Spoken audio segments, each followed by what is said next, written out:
ব্যথা, পেইন, অসুস্থতা এই জিনিসগুলি পরে যখন রোগীরা আমাদের কাছে আসে তখন আমাদের কাজ কিন্তু থাকে প্রপারলি হিস্ট্রিটা শোনা, যে কি কারণে আপনার সমস্যাটা হচ্ছে, এরপরে বাকি হিসাব।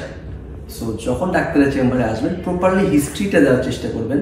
যদি আপনি আঘাত পেয়ে থাকেন কিভাবে পেলেন, কেন পেলেন, আর যদি ব্যথা থাকে সেই ব্যথার প্যাটার্নটা কি, কতদিন ধরে ব্যথা, এবং সবচেয়ে ইম্পর্ট্যান্ট যে জিনিসটা রোগীরা আমাদের কাছে হাইড করে, বলে না বা ভুলে যায়, সেটা হচ্ছে পাস্ট হিস্ট্রি। অর্থাৎ আপনি ধরেন ডায়াবেটিক্সের রোগী, প্রেশারের রোগী, হাইপোথাইরয়েডিজমের রোগী, কোন ওষুধটা আগে খাচ্ছেন, এই হিস্ট্রিটা কিন্তু আমাদেরকে প্রপারলি দিতে হবে।